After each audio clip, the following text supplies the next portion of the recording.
안녕하세요. 모자란 글솜씨로 사연글을 쓰게 된 30대 후반의 지방 사는 평범한 여자입니다. 혹시 인생에 잊지 못할 음식이 있나요?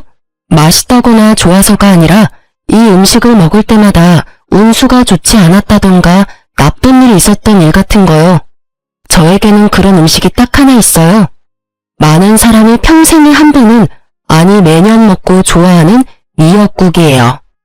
제 이혼과 이 미역국은 떼어놓을 수 없는 관계거든요. 제가 왜 미역국을 싫어하게 되었는지 여러분께 차분히 들려드릴게요. 저는 남편과 동갑으로 소개팅으로 만났어요.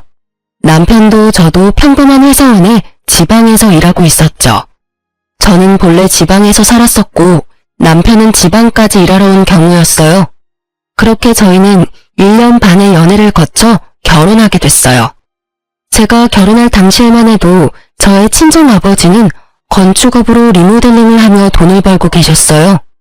어머니는 오래전 돌아가셔서 아버지가 재혼하지 않고 저를 키우며 고생 많이 하셨어요. 제가 결혼할 때도 아버지는 그나마 벌어두었던 돈으로 낡아 빠져 못 쓰는 집을 한 채 사서 허물고 새로 예쁘게 지어주셨었죠. 1년을 고생하며 지어주신 게 저희 신혼집이었어요. 당연히 집 명의는 제 명의였고요. 고마움과 기쁨을 담았고 남편도 당시 아버지께 감사하다고 했었어요. 그러나 저희 결혼하고 4년이 지났을 무렵 아버지가 일을 하다 다치셨어요.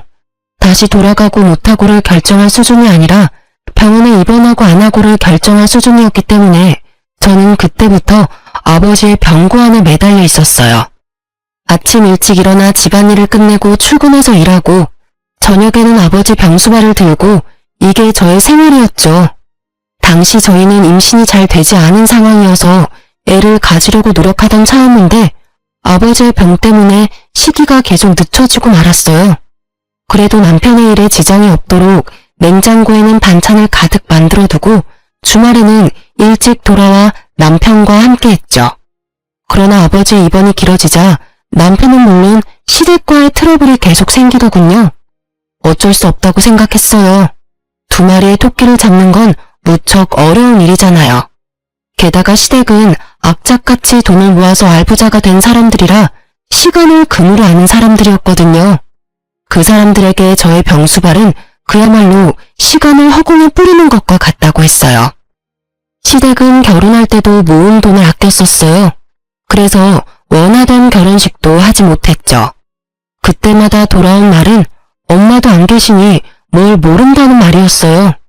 그때 왜 그 말을 참았는지. 차라리 화를 내고 결혼하지 않았더라면 더 나을 뻔했을지도 모른다고 생각해요. 그렇지만 당시에 저는 어렸고 이 결혼을 무르기에는 너무 멀리 왔다는 생각을 했죠. 결혼식 이후로는 시모가 친정에 대해 나쁜 말을 해도 꾹 참았어요. 시모가 어떻게 말하든 저는 외동딸로 아버지의 병고안을 멈출 수 없었고 그렇게 어영부영 시간은 흐르고 있었어요. 하루는 바쁘게 생활하다 저녁에 문득 달력을 보았는데 제 생일이었더라고요. 제 생일은 남편 생일보다 일주일 앞이었기 때문에 남편 생일을 생각하다 제 생일을 눈치챈 거죠. 하지만 이미 시간은 늦었고 그날 남편은 들어오지 않았어요. 문자로 제게 오늘 야근해야 해서 늦는다는 문자가 도착해 있었을 뿐이죠. 저는 한숨을 푹 쉬었어요. 그래, 바쁘면 그럴 수 있지. 그게 제 생각이었어요. 솔직히 이때쯤에는 그런 거 하나하나에 의미 부여하며 나를 챙겨주지 않은 남편을 탓할 힘도 의지도 없었어요. 게다가 나이가 30대에 내 생일 안 챙겨줬다며 투정 부르는 것도 웃기잖아요. 저는 그냥 이번 생일은 그냥 넘어가자 하고 편하게 생각했어요. 그래도 남편 생일은 챙겨줘야겠다 싶었는데 하필이면 그날 아버지 수술 날짜가 잡혀 있었어요. 남편과 함께 있었으면 했지만 아버지의 보호자가 저뿐이니 어쩔 수 없이 아침에 남편 미역국을 한솥 해놓고 냉장고에는 찜갈비와 잡채를 미리 해두었어요. 저는 탁자 위 쪽지에 용건과 축하한다는 말을 써놓고 병원으로 향했어요. 아버지의 수술은 그리 성공적이지는 않았어요. 그냥 상태를 지켜볼 수밖에 없다는 상황이었죠. 아버지가 정신을 차릴 때까지 병원에 있다 보니 이미 저녁 시간대가 되었더군요. 아버지는 매번 이곳에 와 있는 딸에게 고마워하면서도 미안한 마음을 가지신 것 같았어요. 저에게 가장 많이 한 말이 자신이 제게 짐이 된 것 같다는 표현이었죠.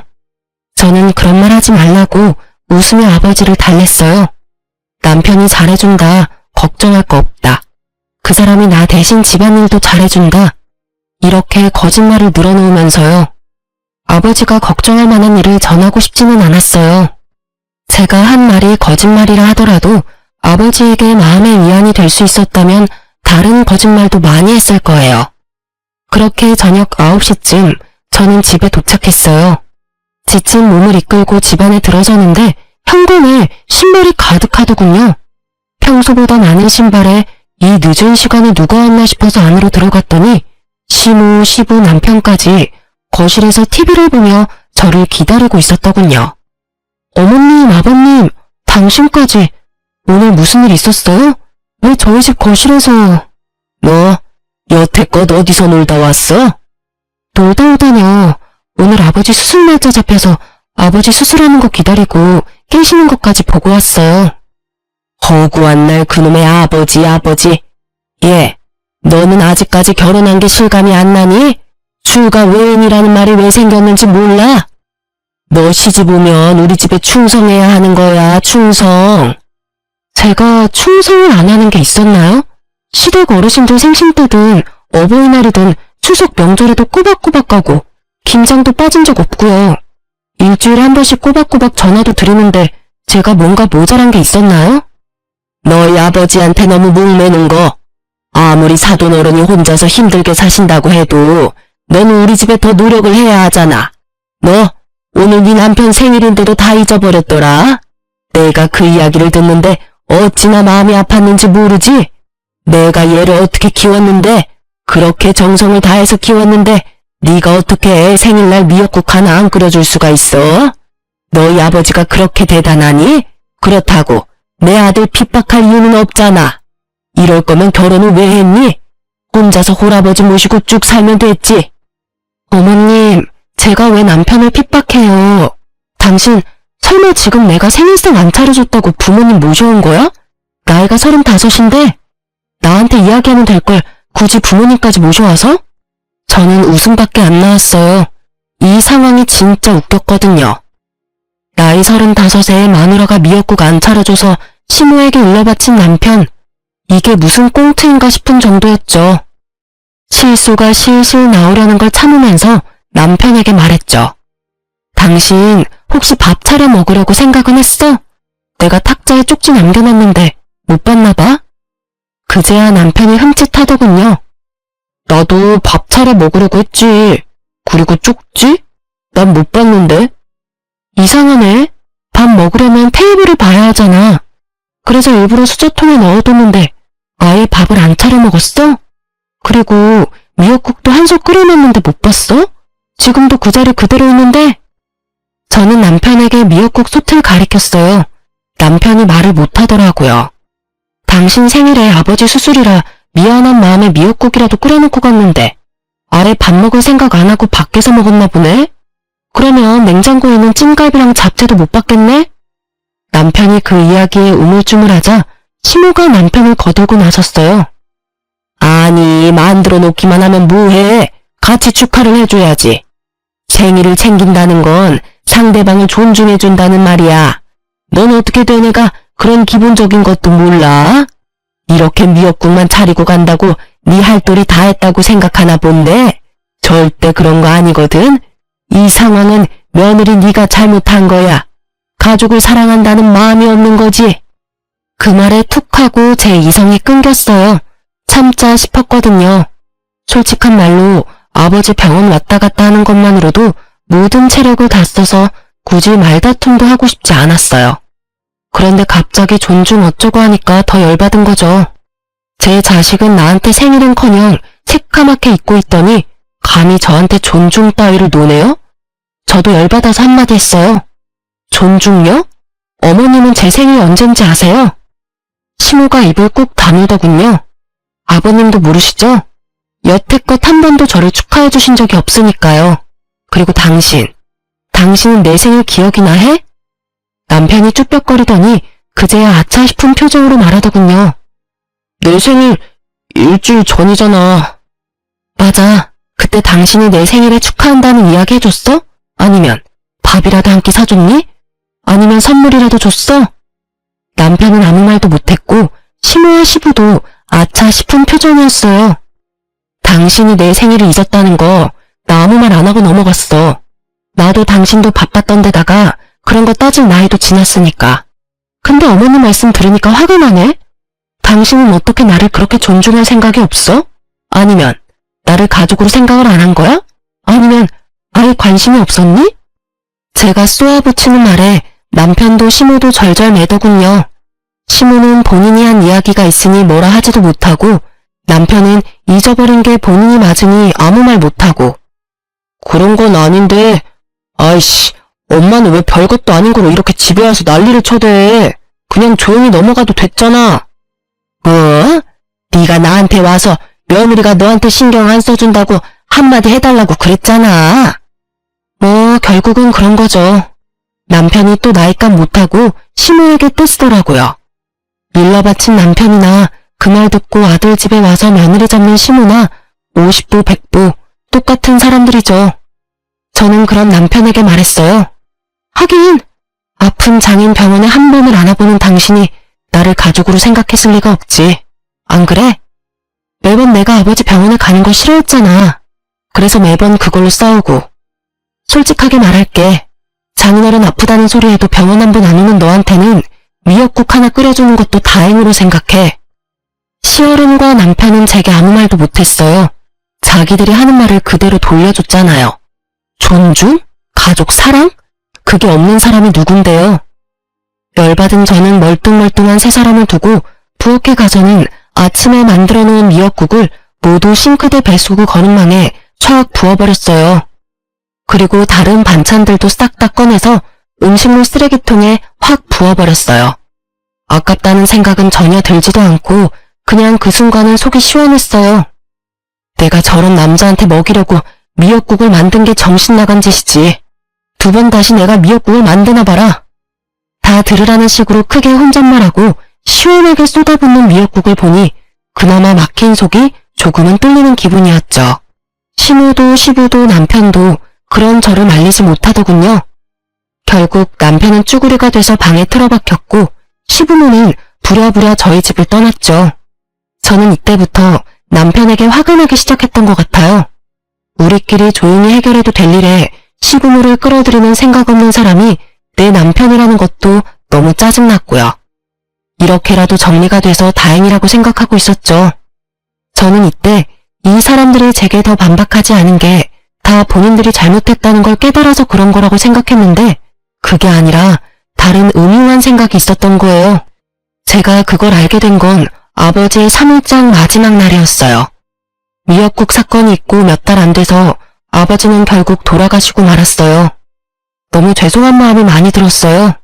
손주 한 번 안겨드리지도 못했고 맛있는 거 대접도 제대로 못 해드렸는데 이렇게 허망하게 가실 줄은. 저는 저대로 힘든 상황에 봉착했어요. 당시에 일을 하고 있었음에도 생활비를 제외한 돈은 거의 대부분 아버지의 병원비로 들어갔어요. 실비로 나온 것도 많았지만 그 외의 비용도 만만찮게 많이 들었었거든요. 결국 친정집은 아버지가 돌아가시고 완전히 폭삭 사라져버렸죠. 아버지가 노후를 보낼 생각으로 구해두었던 집은 결국 빚만 잔뜩 남긴 채 다른 사람에게 팔려갔고 딸인 제게 남은 건 몇만 원 남지 않은 아버지의 통장들이었죠. 이미 결제한 장례식 비용을 어떻게 갚아야 하나 걱정하던 중 남편과 시댁에서 저를 찾아왔더군요. 이제 막 모든 것이 끝나고 마음을 추슬러야 하는 이때 그들이 저를 데리고 간 곳은 한정식 가게였어요. 저는 처음으로 이 사람들이 고생한 나를 위해 이곳에서 식사를 대접해준다고 생각했어요. 여태까지 서운하고 힘들었던 마음이 천천히 녹아드는 기분이었죠. 하지만 이상하다는 생각도 했어요. 시부모와 남편 신우가 저를 무척이나 살피는 표정으로 바라보았거든요. 이상하게 생각하기는 했지만 깊이 생각하지는 않았어요. 아니, 생각할 여유가 없었다는 게 맞는 말일 것 같아요. 그렇게 한정식 코스 요리를 다 먹고 났더니 마지막으로 식사가 나왔어요. 그런데 제 식사에 미역국이 나왔더군요. 저는 주변을 보았어요. 나머지는 미역국이 아니었거든요. 제 생일도 아닌데 왜 미역국을 주나 싶었는데 식사가 얼추 끝났다 싶었는지 그제야 시무가 입을 떼더군요. 그래, 고생했다. 아버지 3일장 끝났으니 이제 한시름 놓을 수 있을 거야. 네. 그리고 우리가 네 생일날 무심했던 게 너무 미안해서 이곳으로 데려온 거야.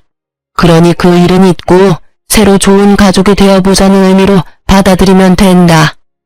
이 미역국이 그런 의미였나 싶어 미역국을 한술 떴어요. 입으로 미역국을 가져가려는데 시무가 말을 하더군요. 그리고 네 아버지가 돌아가셨으니 내가 너에게 제안할 게 있어. 너도 그리 나쁘지는 않은 이야기일 거다. 너 병원에 입원해 계신 내 시어머니를 알고 있지? 너의 시조모 말이다.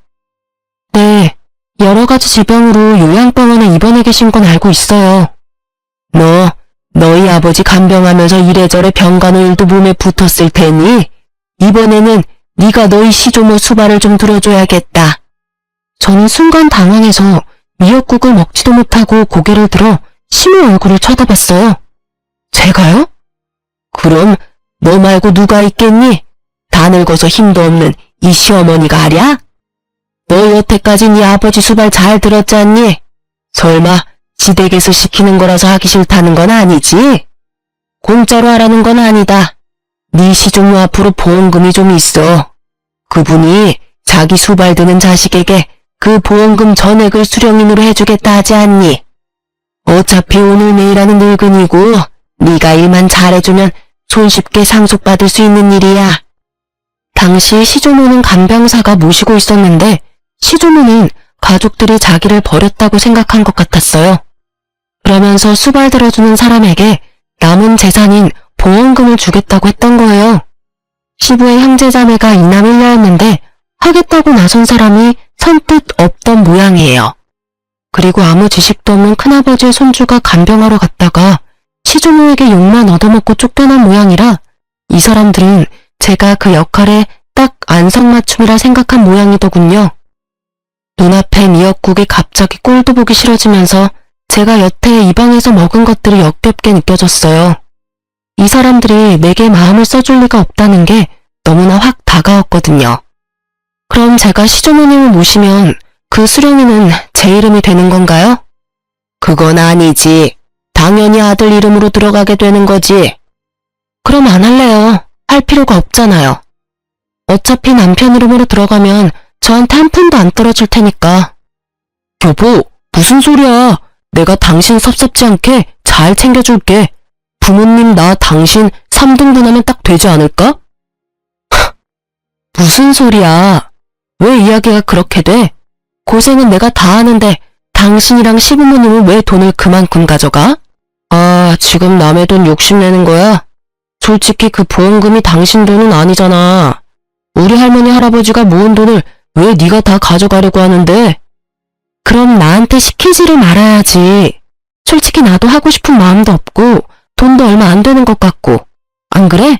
그럼 그냥 그 돈 큰아버지나 고모님 주면 되지.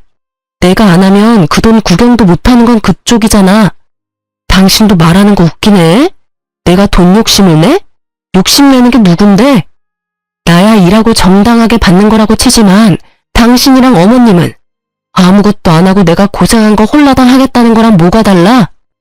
재주는 곰이 부리고 돈은 주인이 받는다더니 딱 주인 노릇하려고 그러는 거 내가 모를 줄 알았어? 보자 하니까 사람을 아주 집안에 달린 식모처럼 부리려고? 야, 적당히 까불어.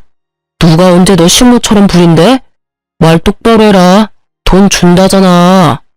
솔직히 장인어른 아플 때는 돈 없이도 수발 잘 만들더니 왜 시자가 들어가니까 하기가 싫어? 솔직히 네 아버지 노가다로 돈도 못 벌고 고생만 했잖아. 돈 한 푼 없는 영감 모실 때는 효녀인 척 다 하더니 왜 우리 할머니 보험금 많다니까 그 돈 탐나서 이런 식으로 뻣뻣하게 구는 거야? 너 지금 우리 아버지한테 뭐라고 했어? 새끼야, 지금 네가 살고 있는 그 집도 그 노가다 하는 아버지가 준 집이다. 와, 네가 이런 식으로 생각하는 줄 알았으면 예전에 너랑 인연 끊어버리는 건데. 그리고 네가 돈 준다면 내가 그 수발 드는 거 할 줄 알았어? 천만금, 아니 억만금을 줘도 나 그 집에서 수발 안 들어, 미친 새끼. 그 집구석에 자식 손주가 몇 명인데 내가 수발을 들어? 그리고 어떻게 된 집구석이 그 많은 사람 중에 한 사람 나서서 들겠다는 놈이 없어? 양심은 어디다 갖다 팔아먹었니? 남한테 대리효도 시키고 돈 빼내가는 도둑놈 같은 놈이 남의 아버지를 욕해? 그만해라. 너 남편한테 그런 말버릇은 너무하지 않니? 그리고 하기 싫으면 관둬. 대신 그거 하기 싫으면 이혼해.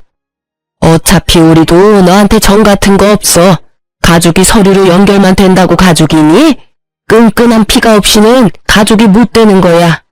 너 대신 우리도 좋은 며느리 찾아볼 테니까 너도 네 갈 길 가. 보자 하니 아주 남편을 쥐잡듯 잡고 있어. 너는 시부모가 눈 시퍼렇게 뜨고 보고 있는데도 아주 남편을 잡는구나. 생각이라는 게 있긴 하니? 이혼하라고 그러면 제가 겁나서 예, 수발 들게요 할 줄 알았나 봐요. 근데 어쩌죠? 저도 이제는 더 이상 그쪽 집안이랑 상종도 안 하고 싶은데 자식 새끼를 어떻게 키우면 저렇게 장인어른한테 막말하는 놈으로 키울 수가 있어요? 게다가 여태껏 그런 성격도 잘 숨기고 있었네. 우리 집에서 편하게 들어와 살면서 열심히 우리 아버지 씹었겠네? 노가다 하는 영감이 해준 집에 돈 한 푼 없이 얹혀 들어와서 살았던 주제. 이혼할 테니까 오늘 내로 당신 짐 챙겨서 나가. 나 당신이랑 같이 사는 거 완전 징그럽고 더러워. 제 말에 벙친 건 남편이었어요. 갑작스레 이혼 이야기가 오가니 본인도 놀란 듯 하더라고요. 뭐 놀란 건 시부모도 마찬가지였지만요. 이혼하라고 하면 제가 겁나서 알겠노라 할 줄 알았나 보더라고요. 그런데 어느 딸이 아버지 모욕당하는데 가만히 있어요? 그런데 남편이 저한테 한숨을 쉬며 진짜 동정심 가득한 표정을 지으며 말하더군요. 당신 지금 제정신이야? 이 집 팔아봐야 얼마 안 나와. 그리고 어차피 재산 분할하면 이 집 판 금액도 나눠야 하고. 어차피 여기서 나쁜 건 당신인데 왜 당신이 당당하게 이혼하자고 하는 건데? 너 돈 있어? 어차피 당신 아버지 병수발 든다고 돈 다 썼을 거 아니야. 괜한 고집 부리지 말고 그냥 하겠다고 해. 그러면 완만하게 끝날 일이잖아. 이혼은 당신 어머니가 하라고 했고 나쁜 건 내가 아니라 너고. 나를 유책 배우자로 만들고 싶은 모양인데 시댁 병수발 강제로 들라고 하는 거 문제 있는 거 몰라? 그리고 남의 아버지 모욕한 것도 문제 있고 나 동정하기 전에 당신부터 동정하는 게 어때? 지금 이 집에서 나가면 어차피 당신 시댁 들어가거나 전세 월세 가야 할 텐데 당신도 돈 그리 많은 건 아니잖아. 안 그래? 오지랖 넓게 내 걱정은 하지 마. 나 알아서 할 테니까. 제 말에 남편도 시부모도 마치 저를 정신 나간 사람처럼 보더군요. 제가 이혼을 선택한 게 그 사람들한테는 어이없는 일이었던 것 같더라고요. 그렇지만 이 상황에서 어떤 여자가 시댁의 저런 요구를 받아들일 수 있겠어요? 돈 문제를 떠나서 남의 손으로 효도를 시키겠다는 그 마인드 자체가 잘못돼도 한참을 잘못된 거죠. 차라리 남편이 자기가 할 테니 나한테 조금만 도와달라고 했다면 제가 해주겠다고 했을지도 몰라요. 그런데 아예 저한테 모든 걸 맡기겠다고 하다니. 결국 저는 남편과 이혼 조정에 이르게 됐고 이혼은 생각보다 제게 유리하게 진행됐어요. 남편은 제가 집안일을 내버려 두고 친정 일에만 열심히 한다며 저를 몰아갔지만 저는 그 사람들이 해달라고 했던 걸 알려줬죠. 병시중을 요구하고 장인어른을 모욕했던 걸요. 그것도 친정아버지 장례식 마지막 날에 그런 일을 했다고요. 변호사를 잘 만나서 그런지 저는 위자료와 집에 대한 소유를 인정받고 이혼하게 됐어요. 아이가 없어서 어떻게 보면 좀 더 깔끔하게 정리가 됐다고 봐야죠. 그리고 법적으로 서류상으로도 이혼이 정확하게 완료된 날 저는 미뤄뒀던 일을 한 가지 해결했어요. 바로 아버지의 사망보험금을 타는 일이었죠. 아버지가 병원에 입원하고 통장 관리는 거의 제가 하고 있었는데 매번 아버지가 30만 원 정도는 통장에 넣어두라고 했었어요. 무슨 일인지 물었지만 아버지가 대답을 안 해줘서 자동이체라고는 생각을 했는데 그게 생명보험일 줄은 몰랐거든요. 그냥 실비랑 메디컬 보험만 있다고 생각했는데 알고 보니 생명보험을 여러 개 들어놓으셨더라고요. 하나당 금액은 얼마 안 되는데 다 합치니 1억 5천쯤 되었어요. 저는 받은 위자료와 신혼집 한 돈, 아버지 보험금 다 합쳐서 괜찮은 평수의 아파트를 샀어요. 그리고 제가 아파트를 샀다는 사실이 무척 빠르게 전 남편에게 전해졌더라고요. 제가 카톡 프사에 제 집 사진을 올리자 전 남편이 그날 저녁 바로 제게 만나자고 하더군요. 할 이야기가 있다면서요. 저는 전 남편을 만나러 나갔어요. 무슨 일로 만나자고 했어? 당신 왜 우리한테 말 안 했어? 장인어른 사망보험금 받은 거 당신 진짜 어이없네? 그걸 왜 숨겼어? 숨기고 자시고 간에 아버지 3일장 끝나자마자 나를 한정식 집에 가서 이혼하도록 만든 게 당신이랑 어머님이잖아. 아니, 보험이 있다는 걸 그 뒤에 알았는데 왜 내가 당신한테 그런 걸 이야기해야 해? 당신이야말로 어이없는 소리 하네. 남편의 행동은 아주 가관이었죠. 마치 우리 아버지 사망보험금이 자기 것이라도 된 양 행동하는 게 너무 웃겼죠. 난 당연히 그거 물어볼 수 있지. 솔직히 이혼하기 전에 그 보험금 있다는 거 알았으면 이렇게 이혼할 상황까지 안 갔을 수도 있잖아. 나도 좀 더 관대한 마음으로. 관대하기는 지랄하고 자빠졌네. 이건 무슨 똥 같은 소리야? 뭐 잘못 먹었어? 아니면 오늘 컨디션이 영 안 좋아? 우리 아버지 보험금이 있다는 사실이 왜 우리 이혼에 영향을 끼칠 수가 있어? 설마 당신 그 돈 탐났어? 그래서 내가 그 돈으로 집 사니까 이렇게 뛰어와서 왜 보험금 있던 거 말 안 했냐고 지금 나한테 따지는 거야? 탐났냐니 사람을 뭘로 보고?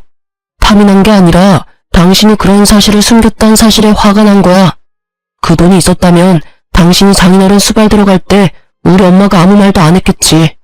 솔직히 돈도 안 나오는데 가서 힘만 쓰면 뭐해? 우리는 다 당신 생각해서 그런 말 한 거라고. 그럼 돈만 나오면 뭐든 해도 되고 돈 안 되는 일이면 부모라도 무시해라 뭐 이거야? 와, 대단한 가족이네. 대단해. 당신은 그럼 어머님이 아파서 죽어가도 돈이 안 되면 모시지도 않을 거라 이거지? 어머님이 들으시면 참 좋아하시겠다. 그치? 대놓고 빈정거리는 제 모습을 보더니 남편이 버럭 화를 내더군요. 그런 말이 아니잖아. 다 당신 생각해서 한 말이라고. 솔직히 그 보험금도 원래라면 반 나눠야 하는 게 정상이고. 우리 아버지 보험금 10원짜리 한 장도 가져갈 생각 하지 마. 네가 양심 있는 새끼면 여기 와서 이러는 것도 진짜 말이 안 되는 거거든? 양심이 없으니 여기 와서 내내 보험금 이야기만 하고 있지, 나쁜 놈아. 네가 뭐가 그렇게 잘났어? 넌 뭐가 그렇게 잘났는데 힘들게 일해서 번 돈으로 넣은 보험금 네가 달라고 하는데 우리 아버지 생일날 선물은 해줘봤니? 아님 아버지 아플 때 병원에 얼굴 비추기를 했어? 생각할수록 네가 우리 아버지한테 못한 것만 생각나는데 잘한 거 있으면 말 좀 해줄래? 그런 놈이 뭐? 보험금? 아주 지랄을 해요, 지랄을. 내가 아버님한테 뭘 그렇게 못했는데 솔직히 남들 하는 만큼은 했잖아.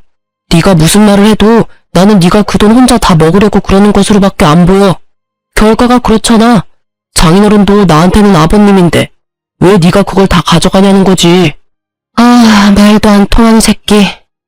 이 돈이 왜 네 돈이야.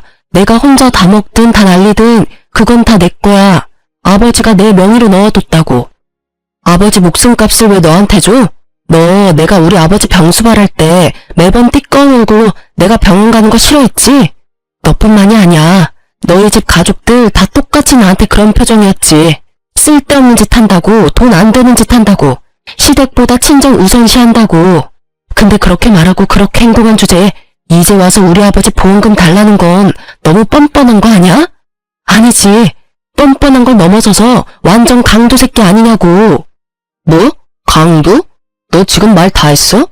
네가 지금 큰돈 생겼다고 완전 기고만장해서 이러나 본데 이혼한 거 내가 물릴 거야. 그 돈을 이유로 변호사한테 알아보고 그 돈까지 타낼 수 있는 방법 찾을 거라고. 그딴 방법이 있겠어? 이게 내가 결혼하면서 모은 재산이 아니라서 분할 재산에 안 들어가는데 뭘 알지도 못하면서 얼마나 당당하고 아는 척하는지. 우리 아버지 노가다나 뛴다며 모욕적인 말할 때는 언제고 이제 와서 아빠 목숨값을 노려? 넌 진짜 인간도 아니야. 쓰레기지 쓰레기. 내가 미친년이지. 저런 놈도 전 남편이라고 나한테 사과할 줄 알고 나왔더니 사과는커녕 자기 돈도 아닌 돈 내놓으라고 생떼를 쓰러 온 줄도 모르고. 제 말에 적지 않은 충격을 받았는지 남편 놈은 그 자리에서 자기 변호사한테 전화해서 물어보더군요. 이혼이 결정되고 나서 알게 된 재산, 그것도 수령님이 내 이름으로 된 보험금, 그걸 나눌 수 없다는 이야기를 들었는지 전 남편은 씩씩거리며 그런 법이 어디 있느냐고 변호사를 다그치고는 전화를 뚝 끊어버리더라고요. 그러고는 저를 노려보면서 한마디 하더군요. 더럽고 치사해서 나도 그딴 돈 필요 없어. 혼자 사는 거 불쌍해서 와줬더니 사람을 날강도로 만들고 있어. 여태껏 돈 얘기 실컷 해놓고 이제 와서 뭘 내가 불쌍하대. 너야말로 불쌍하지. 돈도 없고 집도 없고. 이제 와이프도 없는 이혼남 아니냐고. 아니지. 그래도 너한텐 자랑스러운 부모님이 있잖아. 병시중 싫어서 며느리 써먹고 보험금 가로채려던 부모. 그 부모가 그 모양이니 너가 가정교육을 똑바로 받았을 리가 없지. 한껏 비아냥거리는 제 말에 화가 났는지 전 남편은 이쪽은 아예 보지도 않고 자리를 뜨더군요. 자기가 만나자고 해놓고는 맘대로 안 되니 멋대로 떠나면서 제가 불쌍해서 와줬다는 전 남편을 보며 참으로 헤어진 게 잘한 일이라는 걸 실감했어요. 저런 찌질이 수전노 같은 인간이랑 같이 살았던 시간이 아깝다고요. 그런데 전 남편의 공격이 끝은 아니었어요. 그날 저녁 이후로 시모가 전화 왔더라고요. 너 이 싹수도 없고 돈만 밝히는 년, 너 일부러 이혼하자고 한 거 아니니? 그 돈 다 혼자 먹으려고. 모자지간 아니랄까봐 말하는 게 똑같더라고요. 돈을 왜 먹어요? 그리고 제일 먼저 이혼 이야기 꺼낸 거 어머님인 거 잊으셨어요? 저는 당신 말대로 한 것뿐이에요. 이혼하라고 하길래 더 이상 그 집안 사람들이랑 상종도 하기 싫어서 이혼하겠다고 답한 것뿐이라고요. 그리고 그때는 아버지 보험금 있는지도 몰랐거든요. 그러게 마음을 좀만 더 곱게 쓰시지 그랬어요. 그랬으면 제가 전 남편과 그 돈을 나눴을 수도 있었을 텐데. 아니지.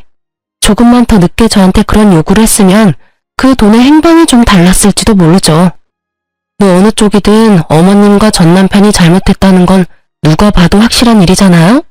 그걸 가지고 저한테 책임 전가하지 마세요.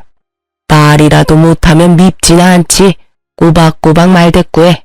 그래, 돈 좀 가지니까 아주 네가 왕이라도 된 것 같지? 그게 얼마나 가겠냐. 넌 곧 망할 거다. 그런 악담과 함께 시모는 수화기 너머로 카악퇴하며 침을 뱉더라고요. 물론 저한테 튈 리는 없겠지만 시모의 의도대로 제 기분만큼은 아주 더러워졌죠. 망하든 잘되든 이제 상관없으니 더 이상 연락하지 마세요. 앞으로 연락하면 내용에 따라 경찰에 신고를 할 수도 있어요. 결국 제 으름장에 시모도 전화를 뚝 끊어버렸어요. 그렇게 한 소리 퍼붓고 나니 그래도 마음이 조금은 후련했어요. 그 뒤로 연락도 없어서 저는 평화롭게 지내고 있었어요. 아니요, 평화로운 척했죠. 필사적으로. 있는 게 이기는 거라고 생각하면서 말이죠. 그렇게 몇 달이 지난 뒤 저는 전 남편과 아주 어이없는 재회를 하게 됐어요. 그날은 오랜만에 미역국을 만든 날이었어요. 저는 아파트 화장실에 문제가 발생해서 인테리어 업자를 부른 상태였어요. 하는 김에 옛날식 인테리어도 확 바꾸려고 말이죠. 그런데 작업하는 분들이 들어오는데 전 남편이 있더라고요. 저랑 전 남편 둘 다 순간 어안이 벙벙해서 당황했지만 아무 일 없는 척하며 그들을 대했어요. 전 남편도 다른 사람들과 똑같이 작업복을 입고 있더군요. 그걸 보는데 처음에는 당황해서 말도 안 나왔지만 계속 보다 보니 웃음이 계속 나올 것 같더라고요. 저희 아버지 노가다 한다며 욕해놓고는 본인이 이혼한 지 몇 달 만에 비슷한 사람이 돼서 나타났으니 말이죠. 저도 전 남편도 다른 사람들 있을 때는 아무 말 하지 않았어요. 그리고 점심시간에 다른 사람들이 식사를 하러 간 틈에 저와 전 남편은 이야기를 나눌 수 있었어요. 여기가 당신 집인지는 몰랐어. 좋은 곳에 집 얻었네? 그동안 잘 지냈어? 전 남편은 그동안의 도끼가 좀 빠진 모양이었어요. 마지막에 봤을 때는 그렇게 당당하게 굴며 못되게 굴더니 말이죠. 난 잘 지냈지. 직장도 집도 안정돼서 편해. 당신은? 여기 있는 걸 보니 할머님은 아직 살아계시나 보네?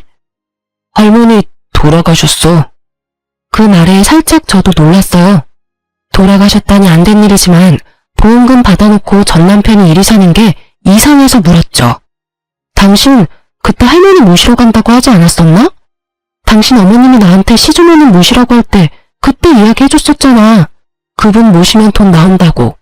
아, 다른 사람이 결국 할머님 수발든 거야? 아니야, 내가 다 했어. 재혼하려니 시간이 촉박하고 어머니가 며느리한테 우리 목 나눠주느니 우리끼리 나누자고 하시는 바람에. 근데 알고 보니 다 거짓이었더라고. 뭐가? 거짓이랄 게 있어? 누가 거짓말을 했는데? 할머니가 가지고 계신다던 그 보험금이 아예 없는 거였어. 돌아가시기 전에도 이상하다 생각은 했었거든. 나가는 보험료가 얼마 안 되는데 그 큰 액수의 보험금이 있다니 말이야. 보험금 2억이랬나? 그때는 눈이 멀었었지. 그런 의심이 들었는데도 확인도 안 해보고. 아, 보험을 완납해서 그런가 보다 했거든. 근데 아니었어. 아예 생명보험 자체가 없었더라고. 설마. 제 말에 남편이 쓴웃음 지으며 말하더군요. 보험이 없었으면 차라리 나을 뻔했지. 근데 애매한 보험 하나가 있는데 거기서 할머니 돌아가시자마자 보험 대출 받은 거 갚아야 한다고. 결국은 가족들끼리 돈 보태서 갚고. 근데 어차피 얼마 안 되는 보험이면 대출 금액도 얼마 안 됐을 텐데 갑자기 이렇게 돈이 없어질 리 없잖아. 월급에서 갚으면 금방 갚을 돈인데. 예리하네. 사실 할머니 보험금 이야기만 믿고 일 그만두고 사업을 크게 벌렸거든. 대출도 마구 잡으러 하고 투자금도 여기저기서 끌어들였는데 결국 완전 망해버려서.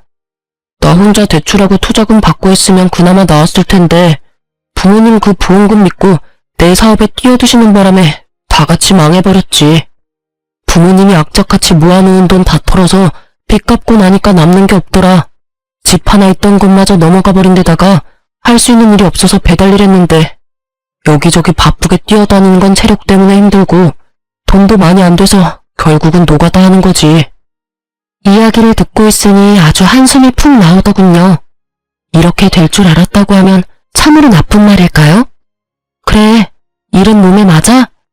우리 아버지가 어떻게 돈 벌었는지 확인해보니 기분이 어때? 그냥 미안하다고 생각해. 내가 그때는 왜 그랬나 싶은 거지. 아주 복에 겨워서. 투정 부리다가 일 다 망친 느낌이야. 당신이 아버지 병시등 들면서 본가에 자주 왔다 갔다 했거든. 밥 먹으러도 가고 할 일 없으면 가기도 하고. 그랬더니 부모님들 생각이 나한테 옮은 것 같아. 너와 연애하고 결혼할 때는 내게도 그런 편견 같은 건 없었을 텐데 내가 왜 그랬을까 싶기도 하고. 솔직히 지금도 당신이랑 이혼한 건 모르고 싶기도 해. 그때 내가 한 선택은 온전한 내 선택이 아니었으니까.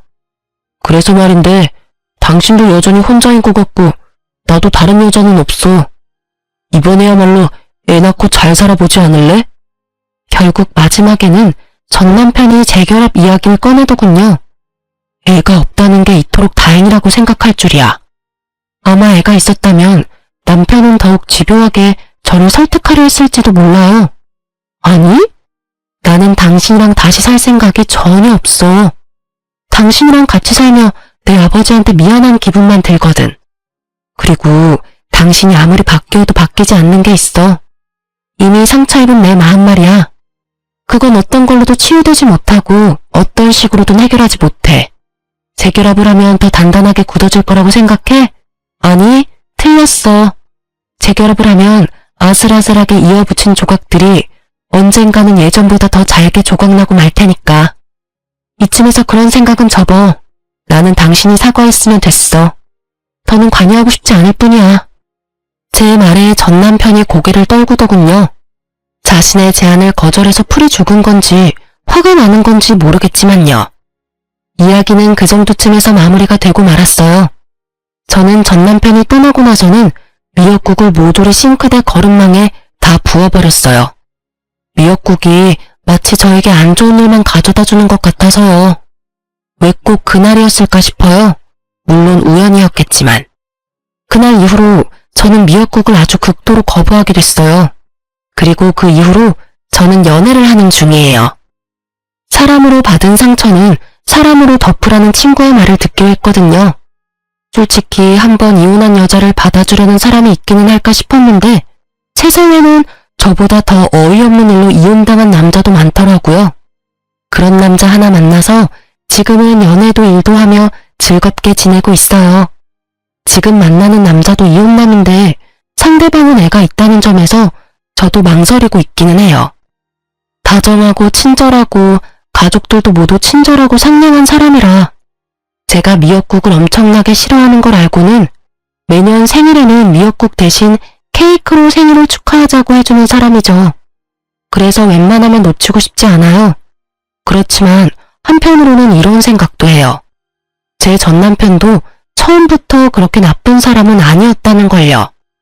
그 사람도 처음에는 뭐든 이해해주고 같이 고민해주는 착한 사람이었거든요.